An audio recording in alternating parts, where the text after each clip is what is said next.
Welcome to the Real Estate Entrepreneurs Podcast. Welcome to the Real Estate Entrepreneurs Podcast. Today we have Ryan Catwell from Indianapolis-area. He's an investor, and he's a very well-versed investor, actually.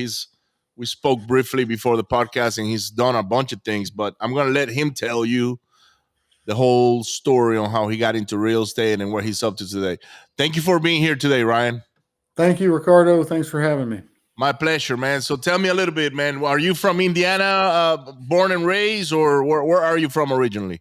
Yeah, I grew up west side of Indianapolis, Avon. Graduated from Avon 98, and moved around for a bit. Was in Colorado and Arizona, a few other states, and then came back here in 06, and that's really when we started the investment stuff. So what were you doing prior to your investor world when you were in Colorado and Arizona? That was mostly ministry stuff. I was in the church. Then in Colorado, I got into campus ministry. Then when I migrated out of campus ministry, I just started working for a friend of mine, running his gym. And then within that, I started looking at the financial planning world. I was looking at insurance and that kind of stuff. And then in my training through that, I discovered that one of the main things that insurance companies buy is real estate. And I thought, well, I'd rather do that. So I got out of the financial planning world, like the insurance and all that stuff. And I moved over just straight into real estate from there when I moved back in 2006. Okay. And when you got into real estate, was it the traditional route, an agent, or what do you do? Well, I was planning on just investing in real estate, maybe doing the agent thing. I ended up doing the agent thing. I got my license in 08, right at the crash. Perfect time, right? Yeah, perfect time. Well, I had a friend. That I asked him to help kind of mentor me, and in 08, when I got my license, he said, well, this is actually a perfect time for you because it's going to be really hard. And what you're going to learn is it's going to help give staying power, which, 18 years ago. So, the original plan was just to invest, find somebody else to third party manage.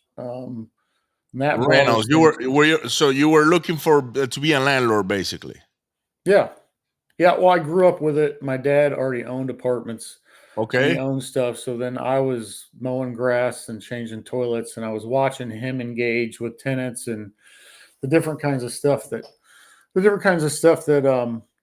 a landlord deals with. Right. I was able to kind of see that firsthand growing up, which actually is what brought us into like running our own management company, becoming operators ourselves.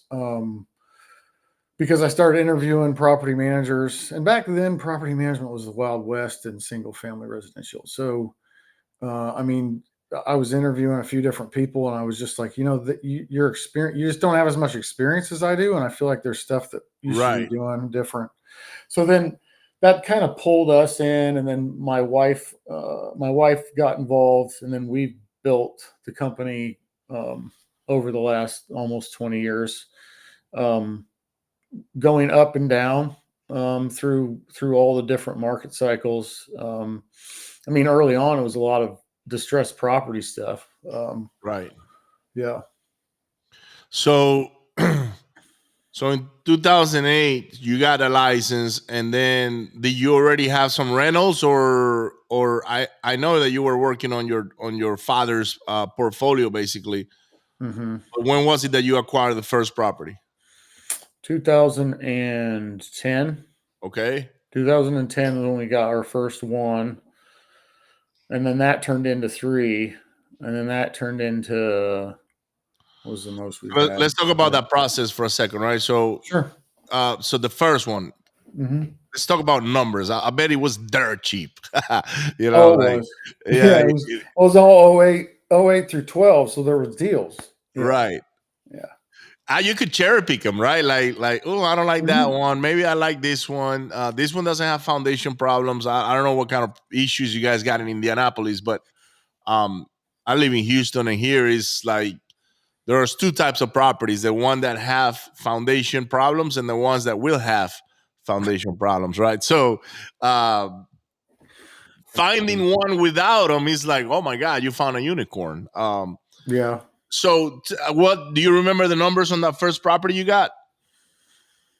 I think we bought it for like 65 and sold it maybe five or that one sold maybe 7 years later for about 130. And what about rehab? Did you put any money into rehabbing it, or was it rent ready already? It was rent ready. It was rent ready. It was a like a townhouse deal, and uh like standard cabinets, nothing special, but it worked for tenants, and we didn't have to flip that one until we went owner occupant. So to make the most money off of it, when we were finally done, we hit um, we hit a peak in the owner occupant thing, and so we redid the bathrooms and uh, full kitchen, and we didn't gut that one down to the studs. And we've done that a couple hundred times. We didn't do that on that. That one was just lipstick, put some makeup, some paint, new cabinets, nice countertops, that whole deal. That's the ideal property for somebody new, right? Doesn't Yeah. have a lot of work, and it kind of like gets you going. And did you pay Mhm. cash? You use hard money? What were the finances like on that deal? That was standard financing, but it was through our LLC, and then we had a local relationship so that we could do a commercial loan. So it was With a bank? commercial loan, yeah, commercial loan with a local lender. I think that was 25 down, 25% down, local lender, and and then we just every 5 years we renewed it. I think we renewed it Yeah. once. So usually those loans were 20-year loans with 5-year balloons, basically. Yep, 5 year Yeah. term with 20-year amortization. Yeah. I had a bunch of those. I don't know why local banks like that. That It's easier to track with the T-bill, so they can Yeah, just they make sure they're making their money. I mean, all those always come with prepayment penalties because they're making sure they're getting their money regardless. So yeah. that was a lesson I don't there. think I had prepayment penalties on the ones I had, but maybe it was like a 1 or 2 year prepayment penalty. Hmm. But then on year three, I think it was nothing. Like you could refi it Hmm. and move on, because that's what I used to use. It was very similar loans back then. But I'm talking about more like 2012, roughly here in Houston. That's what was available. Before that, we used to use blanket loans, and those Mm. blanket loans was nothing else than a hard money, but it was like a fancy way to call, maybe a little lower interest rate than a regular hard money loan, but they were like for 10 years only, and they were just weird. Mm. There was none of this DSCR that we have today, that Yeah. makes it so easy now to Yeah. refi. Yeah. Um, And you so get 30-year terms. and you get 30-year terms. It doesn't Hmm. matter if you pay a point more or two, but the amortization schedule is 30 years, and it's just easier that way. Yep. Um, you can wrap those loans too. So I don't know. We'll get to that later. Yep. Um, so you got those first property, like that first property. Did you refinance it out later on, or you just straight out sold it when the time No, we came? had to we had to refi. We, Okay. we we had a couple renewals, maybe one renewal on that. And what In the you were able 5 year to pull timeline. pull the cash out, that because you put 20% down at the beginning, right? Yeah, on that one actually because I was more into the cash flow side. So by refinancing it, I just got new terms and my payment went down. So Okay. my cash flow increased. I didn't really need to pull any of the extra money out. At that time, we had other capital to deploy. So for me, it was just keep the cash flow high to help with the other notes and stuff. Right.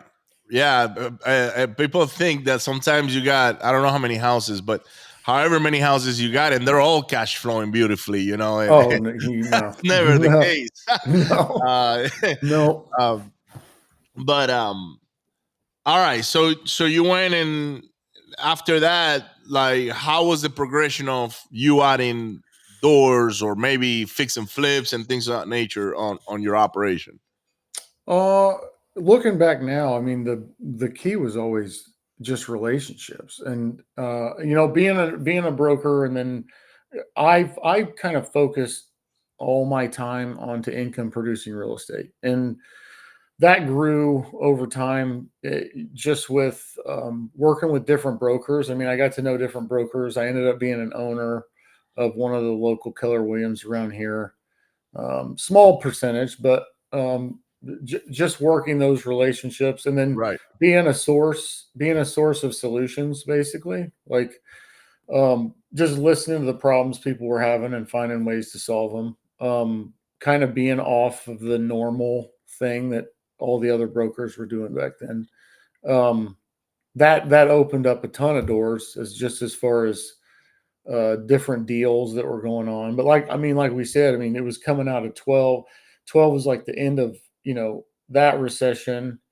And when you're coming out of there, if you had people with money, cash was king back then. So, I mean, you could get deals done if you were a person with money. So it was always just about being able to take on hard stuff. I mean, I would work on people's stuff that were where they were upside down, and I'd have to call the banks and talk through, not loan remods, but like selling. Uh, what are those called when you sell them early, or for less? It was A short sale. yeah, short sale. I don't know why I'm blanking on that, but it was a short sale time, to where I was getting some of that, and I also ended up partnering with, that offered me an opportunity to partner with some people that were in over their head, and then you can come in, and at the time I didn't know what it was called. Now it's just called recapitalization, but well, it was always called that. I just figured out what You the just term didn't was. know, yeah. Yeah, Yeah. but yeah, yeah, So that was kind of how I did it. those short sales are coming back. Oh yeah, We were just dealing with one, but unfortunately, the note got sold three times from the time that they accepted our offer back in May or June. yeah. And today, the bank, actually, I just got done reading the email. They're going to foreclose on it tomorrow because they don't want to move the third bank. They don't want to move with the offer that the first bank accepted. And now that poor seller and unfortunately for him, he's so upside down on that property. Market value is like 240 and he owes 280. Oh wow, So not even a subject to necessarily makes sense. So right. the property will not rent for what he pays, and the banks just put him on a bad situation, because if they would have said back in June, we don't want your offer, no problems, we'll just move on and the Yeah, guy will go figure something else out. right. No, they did that this morning, the day before of the auction tomorrow. So I'm Oh, it's still, going to auction already. yeah, tomorrow. It's like it's got shout out to M&T Bank. They're the ones Oh, doing okay. it. Yeah, And very familiar with them. yeah, so unfortunately they're the ones that got probably the last end of the sales on these notes, because that's what Mhm. happens. These notes, they transfer in bulks, and um but we thought we had a done deal. We were ready to close at any given time, and the property needs repairs. They sent an Mhm. appraiser, and the appraiser appraised the property for like 229, and it's like, no way, that property's not worth that much, man. It has foundation problems. It needs a new roof, but Mm. who knows? What Um, kind of foundation? You said Houston has a lot of foundation issues. What yeah, kind of? it's the soil, right? So Oh, a lot of the properties that were built back in the 70s and the 80s, they mhm. were built on like a 4 to 8 inch slab, and the soil is so soft over here that with time it just breaks, right? Got it. today they're built a lot thicker, but still sometimes you can see some of those new houses shift. Oh wow. And yeah, and like I had a friend that bought one of those houses, I would say somewhere around 2005 or 6, with the new type foundations that they're building now. Yeah. Not even 2 years later, that foundation was shifting already, and they had cracks. Luckily, it had warranty, and they went and fixed everything they were supposed to fix. But um, dealing with the warranty departments on new constructions is not all that great either. Oh, I figured that. Yeah. Well, they know, so they're planning for those things. Yeah. So, all right. So let's go back to 2012. What was your evolution from that time on? So out of 2012, that's kind of when that turnkey model became really popular. And we ended up working with some turnkey companies. So the turnkey back then was somebody would buy a fix and flip, and they'd fix all the stuff, and then they would tenant it. We would work with them to tenant it, manage it, and then they would sell it off to an investor who just wanted to put their money in play that way. And that grew a lot of our portfolio on the third party side. We picked up a few doors through that whole process too. On your Got property into the management flipping. company? Yeah, on the management Okay. operations side. Why would some? That's a tough business, man. I used to self Which one? manage Oh, the management. property Yeah. management company, and you're literally dealing with problems, like challenges all the time, toilets and Mhm. ACs going out. And um what are some of the key things that you, as a property manager, uh that you do to successfully manage these properties? The number one thing is getting in line with our owner and our client. They think of us as an extension of themselves, but the primary thing is, what do you want? Why do you want it? And then let's plan in that direction. When we get people that just buy and then they're like, "Hey, I'll rent this," it usually heads for rocky waters, because there's not a whole lot of us understanding what their goals are. I mean, yeah, we're obviously always going to do uh, work to keep it tenanted. Vacancy is your number one enemy for the most amount of money, right? Those two things are normal. Every property manager should be doing them. But it's even more so of like, was this a 5 to 7 year property? Because if we're in it for a little bit longer, we're going to change how and when we're putting money into it. If you're only going to have this 2 to 3 years, we might start pre-planning some of the stuff if it's going to become a flip. So on the management side, a lot of it's just getting to know the owner up front, them going through the process with us on what do you want, why do you want it, and when's money going in, when's money coming out, and helping us understand that. And we've really kind of had to help. We've really had to revamp the way that we do things and the way that we communicate, just so people can like realize like we're on your team. And because there's a lot of people that have had bad experiences with property management. Right. Rightfully so. Be skeptical, ask questions, hold us accountable. All those things are right. Um, and at the same time, you're trying to basically manage two sides of a deal the whole time, not just on a transaction. It's like, Right. you know, and you've got one, the landlord. A lot of times those decisions will impact their family if it's negative cash flow. And then you've got the tenant and it'll impact their family. So you're juggling things that you don't want to be emotional, but it can be. Right.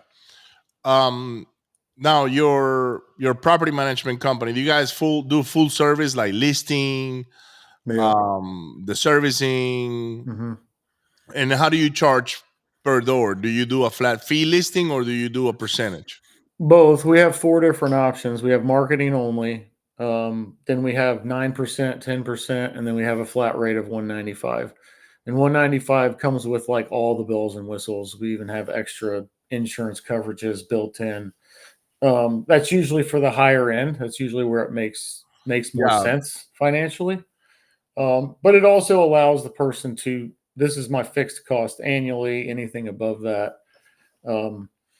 Yeah, we set it up that way, and I added it mostly for the higher end stuff. But if What's it's, considered higher end, like rents wise or price wise? Like what was that threshold? I mean, if you just said anything above 10%, because that's the second option. So anything above 1950 a month. So basically $2,000 a month or Right. higher Okay. would to me it makes more sense, because essentially between those three price points, it's really about risk assessment and who's taking on the risk. Right. So um, now you could pay. I mean, you could get the additional coverages that, and we don't self insure. It's through a different company, but you could get those on top of it, like if it makes more sense. But yeah, I mean we've gravitated a little bit more to the 12 to 1,400 a month, up to 3,500 a month Right. price ranges. Yeah. Okay. I'm I'm assuming I don't know the Indiana market. Like I've wholesale deals there before, but I couldn't say I know what rents go like or whatever. Not right now on the top of my head, but I would think is used to be similar to what Houston pricing used to be like. And I'm thinking a $3,500 to $4,000 rent is a pretty big house Yes. Yeah, it's a big house. Yeah, big house, or it's located like downtown, right in a next to good area. everything. Yeah, high price. Walkability. Yeah, amenities, that kind of stuff. Okay, so and how many doors are you guys currently under management? Just under 200. 200. Mm-hmm. That's a lot of headaches, man. I I don't think that's a business I ever want to venture in. I used to have at some point a lot of doors, and we self manage because our same people from our rehabs. If something Mm-hmm. broke, we'll just grab somebody from our crews to go fix it right away, Right. right? But it was Right. our properties; we weren't managing for anybody else. Right. That's a big responsibility to take on, and I just Mm-hmm. wasn't. I was never willing to do that, even though I had people, some of my friends that were rehabbers and landlords asked us for service. We will Mm-hmm. just charge them like to get something fixed. Let's say, Right. oh, you gotta get a toilet replaced. We'll charge you that much, but we're not gonna manage it for you. Right. Right. So going to back to the investing side, right? Mm-hmm. You started acquiring all these rentals, and then you went into the turnkey, which you mentioned was somewhere in between 2012 and then somewhere around 2019 or something like that. Mm-hmm. Yeah, we Wh- were in a couple Why was different. it hot? Why was the turnkey hot in Indianapolis? Because it wasn't here. Like here, we didn't hear that much. The turnkey Right. push. Why is it that geographically or economically or whatever that was the thing to do back then over there?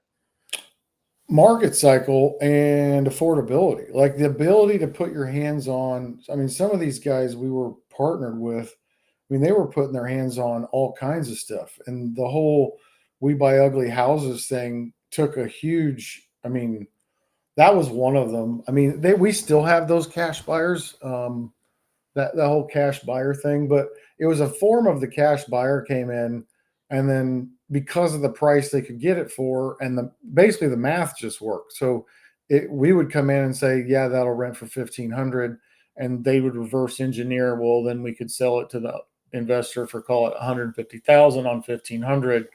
Well, they're acquiring the property for 40. We're going to throw 40 in it, and then they just made, Yeah, minus they're fees, they just made about 60 grand. right. So I mean, from the money, now the closer we got to 18, the more that margin started to get thin. um and we had a bunch of clients that had good experiences, and there were some of those guys that did that stuff, And they would just knowingly leave stuff not fixed. They'd cover things up, and that was, going through that with some of our investor clients was tough. But yeah, I mean, that was the main reason why it came about. I mean, we just had a bunch down there, and you're talking about foundations. So during all that, one of the foundational things in Indianapolis is we got a bunch of old houses, early 1900 stuff, and usually anything built before about 1930, 1940, you got to watch for brick foundations. Okay. And with brick foundations, it's exactly what it sounds like, very quickly to deteriorate and that kind of stuff. And usually in inspections, the inspectors are scared of them, so they call them out all the time. Really? But oh yeah, yeah, and I mean, we always would teach. Something I learned from a much more seasoned investor than me when I started was check the foundation and check the roof. Everything else can be fixed. Yeah. Fairly inexpensively. I mean, you can fix the roofs and the foundations. You just got to price it in. Oh, of course. Yeah. yeah. It's always in our budget here. So that's the first thing we look at is the foundation. Is like, okay, we got to fix that, and Yeah. and it's cheaper to fix a concrete foundation than it is to fix a pier and beam, a wooden foundation. Really? Oh, Yes. why? You just like restabilize it with that? Because on the concrete foundation, you can poke holes around the concrete, and you can put the center blocks and whatever goes underneath easy. With pier and beam, Okay. which is wood, you got to replace the wood because it's gone by termites and stuff. So now you got to open up the whole floor, and everything you see that's being damaged by whether it's termites or maybe just because it's old, like you got to replace. And the cost of wood is actually more expensive than concrete. Oh, wow. So people will say, "Oh, that's a pier and beam house. That's easy to fix." In a way, it's easy because it's wood, but it's not that simple and not that cost effective. So I've done foundations. Let's say on a 1,500 square foot house, cost me probably 12 to 15,000 on a pier and beam. If it would have been concrete, that would have been $4 or $5 grand. So Yeah. it's just a whole different animal. Um, Wow. Yeah. I mean, we're not in the Houston market, so I didn't really realize that. But yeah, because here we'd rather it be on a crawl space, which I would argue is probably similar to that. You pier get and beam access, versus. right? You get access to it. Yeah. You can do a bunch of things on the crawl space, but Mm-hmm. and then the challenge is with a pier and beam foundation and crawl space is that it's gonna shift again at some point. Oh So yeah. they're not permanent. You fix it a year later, you come back, and you already see cracks and windows being, the doors don't close right, and Oh um. yeah. But as a landlord, I'm not scared from those properties actually because there is a renter for everything. Oh yeah. And usually they just want a certain area when they want to move in there for some reason, and if you insulate those properties well, it actually ends up being better, ventilation wise than a concrete one. But so let's continue on your journey. So what happened after 2018? What was your focus then? We started ground up development, building infill lots. We started doing new construction.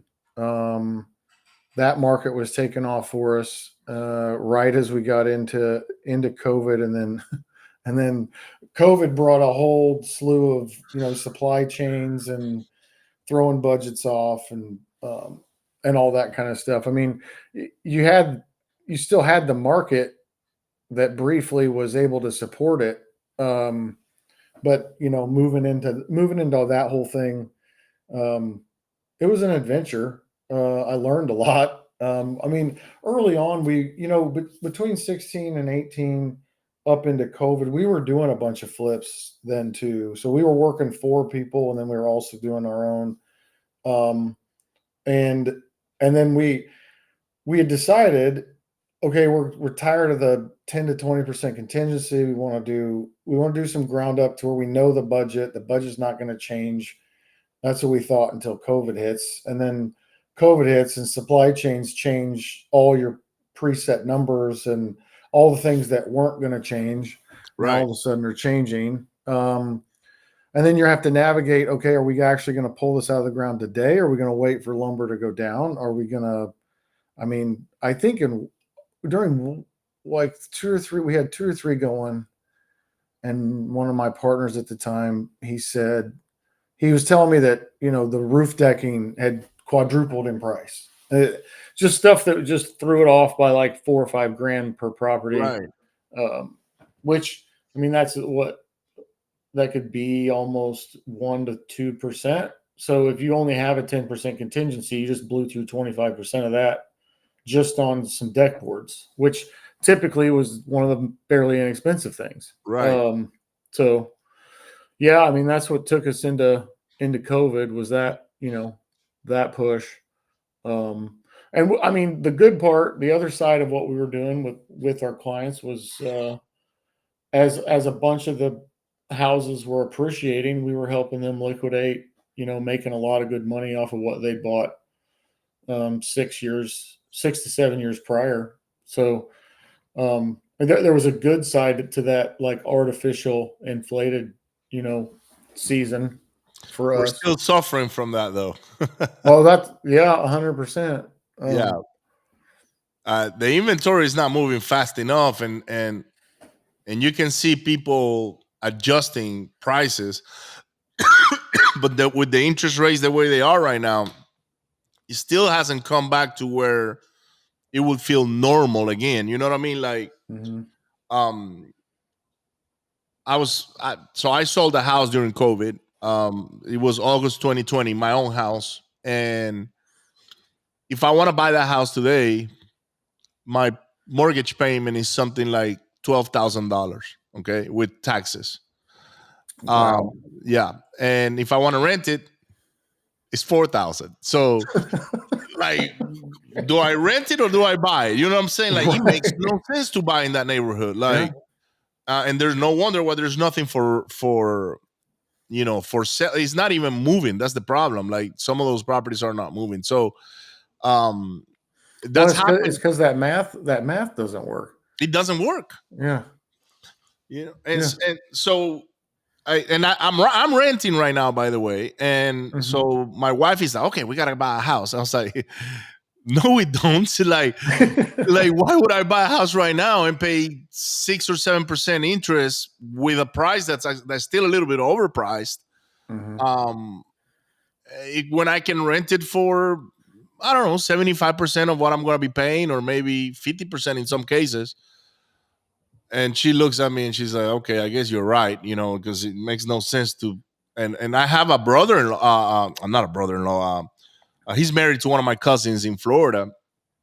Beautiful house by the where they shoot the rockets and all that. Hmm. He's in the Air Force, and he was Yeah. telling me that he bought this property like 2 years ago. Or a year ago, but the interest rate was high, right? It was like Mhm. 7 and some change. And he told me what his mortgage payment was. And I asked, okay, what if you rented it? He said, man, if I rent it, his mortgage payment was like 5,500. And if he rents it, it's 3,000. And I was like, why did you buy this? I just don't understand. And he's like, well, I heard somewhere, probably on your podcast, the time to buy is always now, And I was like, well, Right. but that's in some cases, and if you got to be getting it at a discount, not paying market price for it, and then paying a Yep. premium for the interest. What are you guys seeing right now in your area? Same thing. The advice is exactly the same. It's still location, but it's still opportunity. And if you're gonna buy it if you're gonna buy it with those numbers, it goes against what everybody thinks is the common sense rule of you'd rather be in real estate because then you get the upside of appreciation. Well, the appreciation works in all investment. Yeah. So if you're going to be an investor, you're an investor all the time. And one of the next things that you do in real estate is also cash management. So if you're not looking at your cash that you have tied up in equity and you're not measuring that every year, I mean, I try to use that because my daughter right now, she wants to buy a house, and so I'm I'm not pushing her to. I'm not saying no. I'm just kind of throwing out the numbers. I'm like, look at this and What look at this. makes She's like, sense? yeah. And she's like, well, that doesn't make any sense. I'm like, right. It doesn't make any sense because if you get a 30-year mortgage, you have to live there more than 7 years. Otherwise, you're just You're paying paying rent on your interest. interest anyway. Like it's still rent. Like the way standard mortgages are set up is if you and at the end of the day, like they want you to get a loan now because they expect rates to go down and then they get to refinance you, which extends you another year. So They sell the loan twice to the same person, basically. right. Yeah. At least. And then as soon like I mean, we get mailers all the time. They're constantly trying to get us to take out the equity, and I'm like, I don't want to do No. that. But yeah, I mean, it's the same. It's the same conversations here about now. If you need a house, if there's a need, if there's a way to work the deal, like I still like we're on the downward slope of the market cycle, but we're not near the bottom. I don't think. Like until wages come up to where it gets us closer to 20 to 30% of your incomes going towards housing. Like some people are going 40 and 50%, like on the rental side. Now we don't, I mean, that's not No, usually an we approval go. for us, We but asked 3 times yeah, yeah, we income asked three for times too. for rent. And even that, we have one of our rentals. It just doesn't do anything. It's just on the market, and it's been on the market for like months. Mhm. Um, We got it's some of that too. it's weird. Like right now, it's weird. So, but I like what you're saying about your daughter, right? How old is she? 26. And I'm assuming she's already got a good job or her own career going, and she wants to buy her first house, I guess. Well, yeah, I mean, she actually runs our management side. Okay, so she works with you. All right, Yeah, she so works in the company. Yeah. she's in real estate and she understands the business 100%. Hmm. And luckily she's got you where you can guide her and say, I don't know if you want to get this loan now. Let's say she's looking for a house where she wants to stay for the next 20 years. Okay, Right. would it make sense to then Depends on go what you buy pay one? for it. Depends on what you're going Exactly. to pay for it. All day. Always depends on what you're going to pay for it. Yes. So in theory, the start to that question is yes. It's going to make sense, but it becomes a no if you're paying too much. So In the discussion. yeah, so I don't know if in Indianapolis is the same right now with new construction, right? I live in Katy, which is on the west side of Houston, Mm-hmm. and we have all this brand new construction in not in well, we have some in Katy, but Katy's almost all built out. Um, we have another area called Fouchier, which is to me is Katy. It's the same thing. You don't even know Mm-hmm. when you go from one side or the other one. Right. And over there they have a lot of new construction. And my one of my agents calls me and says, "Hey man, have you looked at all this new construction that's going around?" And I was like, "Not really, because I'm not in the mood of buying anything for me right now. Like I'm not thinking about buying any. I don't even know if I'm gonna be in the U.S. in the next summer. To be honest with you, I have a call center in South America, in Venezuela. I love it there, and if it's up to Mm-hmm. me, I will live there right now 100%. So he's like, so the builders are going crazy. They're giving you all the closing costs. They're Mm-hmm. giving you closing assistant up to, I don't know if it's, he said, I think it was $10,000 or something along those lines for down payment. They're also offering 4% interest rate, which is, I'm pretty sure they're just buying down the rate with Mm-hmm. price of the property or whatnot. Yep. But they also have massive discounts, right? Yep. And what does it look like in your market? It's very similar. I actually just read an article last week that was breaking the exact same thing down, and essentially that's part of even what's kind of hurting the overall market is the amount of, because like that's top tier. Yeah, So and it's like, brand new. yeah, so I mean, so that's the expectation people then have is, and if they're doing that, they're basically driving everybody else down naturally, just based on buyer expectation. So, yeah, I mean, the same thing's happening. They're doing the low interest rate. They're giving all kinds of stuff, and ultimately, it's easier for them to absorb. Like for them, it's cash flow. For them, it's just get the product off the shelf, get it off the shelf. That's the big thing. They just don't want to keep holding product. But I mean, it is having an adverse effect on the overall market here.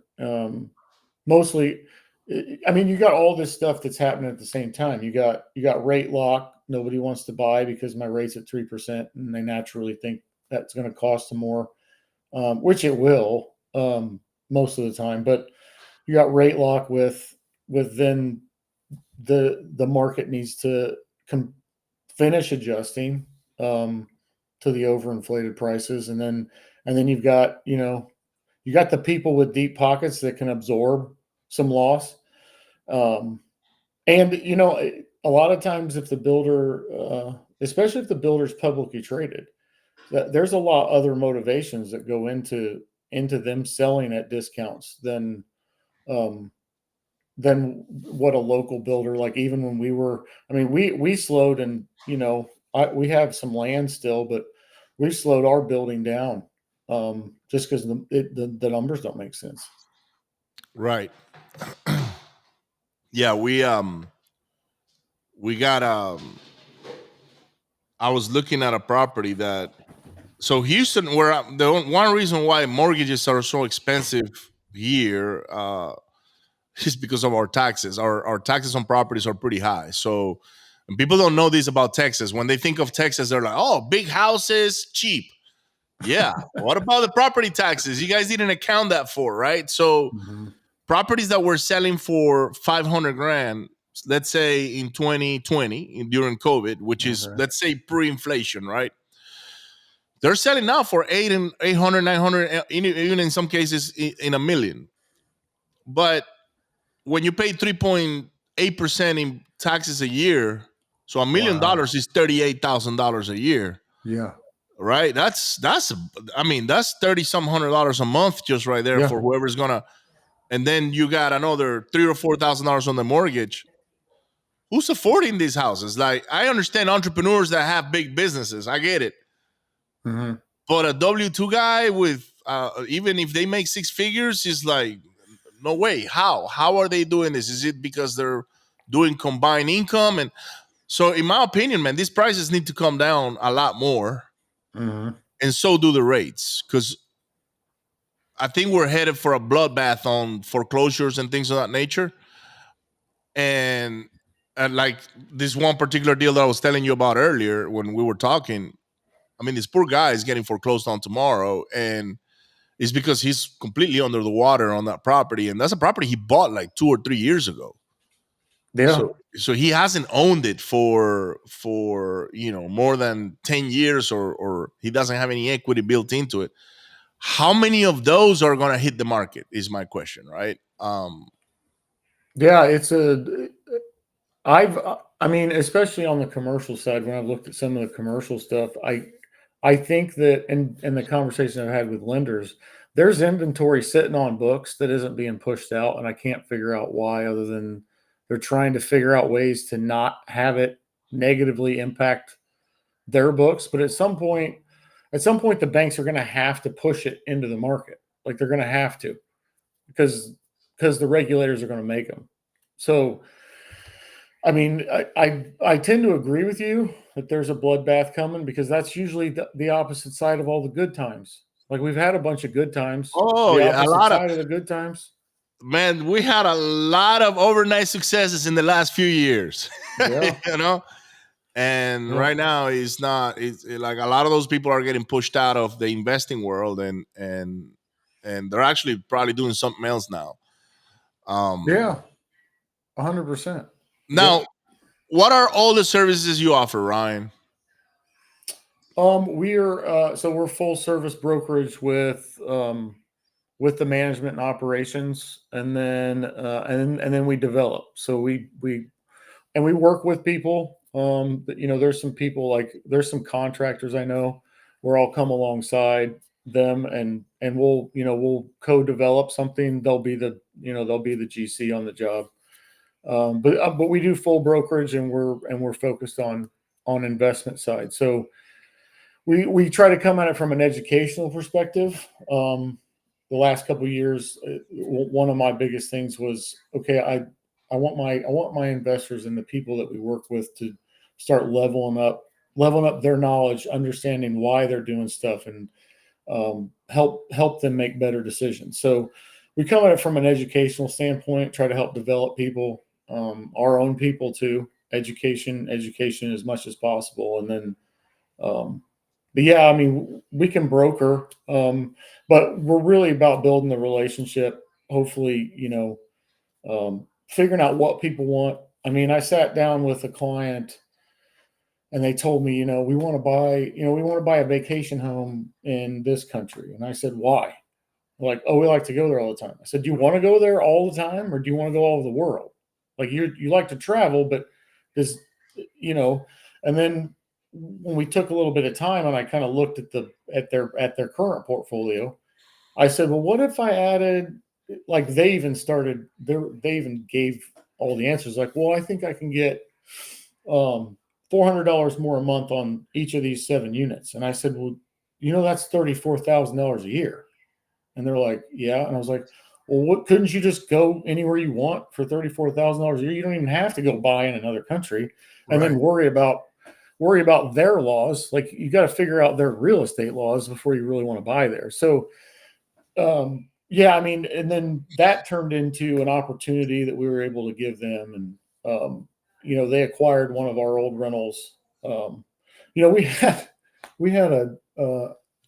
an owner that went into foreclosure, didn't tell anybody. And by the time we found out about it, we could have saved them. I could have made them probably $40,000 and bought it. Like right now, they make 40 grand. We get the property for a really good price to be able to operate it. The tenants don't have to leave.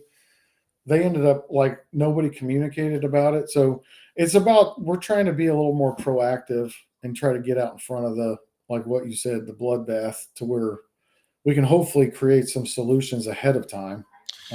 Yeah, they usually, when they don't communicate that, it's because they're ashamed, of what you're gonna, what are they gonna think about me falling behind and being on a bind or whatever, and Right. and that's just the wrong approach. It's like, hey, I'm on a bind. How can you guys help me here? Right. Yeah. Like, Just own it. We've all been in a bind. Anybody who tells you they haven't been in a bind is lying, or they haven't been around long enough. that's right. That's right. Yeah. That's right. So how can people get a hold of you, Ryan? Our website, resoluterdm.com. Phone number is 317-214-8552. Resolute RDM.